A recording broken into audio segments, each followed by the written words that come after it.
इसके पहले आपको बताया गया था पतले लेंस से अपवर्तन के सूत्र का निगमन, जबकि दोनों का माध्यम भिन्न भिन्न है, दोनों का माध्यम समान है। और उसके बाद बताया गया लेंस के अपवर्तनांक पर निर्भरता। इसके बाद आगे आपको बताना है लेंस की क्षमता क्या है।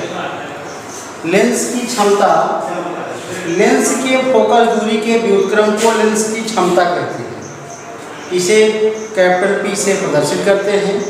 लेंस की क्षमता जो होती है वो P बराबर होती है 1/F। यदि फोकस दूरी का मान मीटर में है तो लेंस की क्षमता का मात्रक डायोप्टर होती है। लेंस को यदि किसी द्रव में डुबोया जाए तो लेंस की क्षमता परिवर्तित हो जाती है।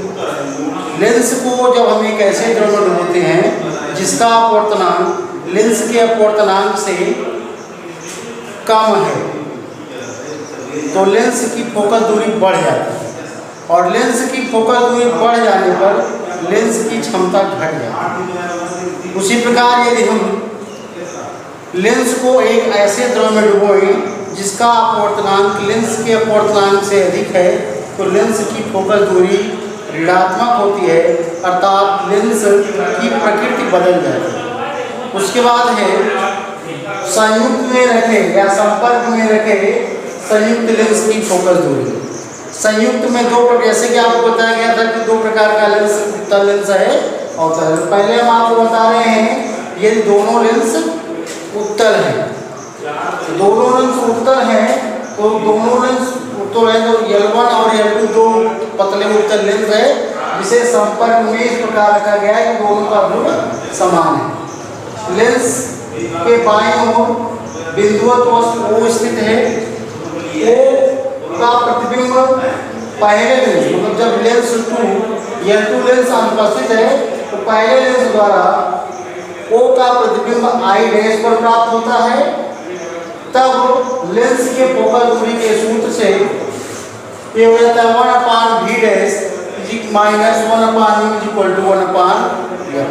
जब लेंस L2 आ जाता है तो I' लेंस L2 के लिए वस्तु का कार्य करता है, अतः दूसरे लेंस L2 द्वारा I' का प्रतिबिंब I प्राप्त हो जाता है। इसलिए अतः 1/V - 1/V' = 1/F। इस प्रकार बिंदुवत वस्तुओं का प्रतिबिंब, बिंदुवत वस्तुओं का संयुक्त लेंस द्वारा प्रतिबिंब I' प्राप्त हो जाता है। अतः समीकरण 1 और 2 को जोड़ने पर 1/V - 1/U = 1/F1 + 1/F2। 1/V - 1/U ये क्या हो जाएगा? लेंस के सूत्र से 1/V - 1/U = 1/F। अतः 1/F समीकरण मतलब इन दोनों की तुलना करेंगे 1/F = 1/F1 + 1/F2। यहाँ पर F जो है संयुक्त लेंस की फोकस दूरी है। अब आगे है जब एक लेंस उत्तल हो और दूसरा लेंस अवतल हो तो उत्तल लेंस के लिए फोकस दूरी का मान धनात्मक होता है और अवतल लेंस की फोकस दूरी ऋणात्मक होती है। तो संयुक्त लेंस के फार्मूले में रखने पर 1/F = 1/F1 ± 1/F2। इसको जब सॉल्व करेंगे तो आएगा 1/F = F2 - F1/F1। अर्थात F = हो जाएगा F1 F2 - F1। इस फार्मूले से 3 निष्कर्ष करते हैं। यदि F1 का मान, कहने का मतलब है उत्तल लेंस की फोकस दूरी अवतल लेंस की फोकस दूरी से अधिक है तो संयुक्त लेंस की जो फोकस दूरी होगी वो ऋणात्मक होगी, और जब संयुक्त लेंस की फोकस ऋणात्मक होगी तो जो संयुक्त लेंस होगा वह अवतल लेंस की भांति व्यवहार करता है। इसके विपरीत जब उत्तल लेंस की फोकस दूरी अवतल लेंस की फोकस दूरी से कम होगी तो संयुक्त लेंस की फोकस दूरी धनात्मक होगी, अतः संयुक्त लेंस उत्तल लेंस की भांति व्यवहार करेगा।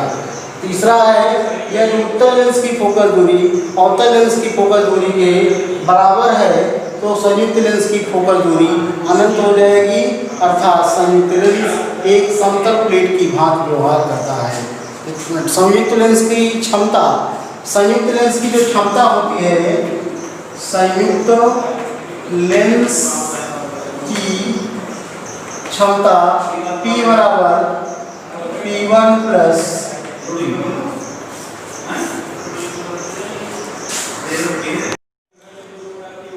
इसके पहले आपको बताया गया था पतले लेंस से अपवर्तन के सूत्र का निम्न, जबकि दोनों का माध्यम भिन्न भिन्न है, दोनों का माध्यम समान है। और उसके बाद बताया गया लेंस के अपवर्तनांक पर निर्भरता। इसके बाद आगे आपको बताना है लेंस की क्षमता क्या है। लेंस की क्षमता, लेंस के फोकस दूरी के व्युत्क्रम को लेंस की क्षमता कहते हैं। इसे कैपिटल P से प्रदर्शित करते हैं। लेंस की क्षमता जो होती है वो P बराबर होती है 1/F। यदि फोकस दूरी का मान मीटर में है तो लेंस की क्षमता का मात्रक डायोप्टर होती है। लेंस को यदि किसी द्रव में डुबोया जाए तो लेंस की क्षमता परिवर्तित हो जाती है। लेंस को जब हम एक ऐसे द्रव में डुबोते हैं जिसका अपवर्तनांक लेंस के अपवर्तनांक से कम है तो लेंस की फोकस दूरी बढ़ जाती है, और लेंस की फोकस दूरी बढ़ जाने पर लेंस की क्षमता घट जाती है। उसी प्रकार यदि हम लेंस को एक ऐसे द्रव में डुबोएं जिसका अपवर्तनांक लेंस के अपवर्तनांक से अधिक है तो लेंस की फोकस दूरी ऋणात्मक होती है, अर्थात लेंस की प्रकृति बदल जाती है।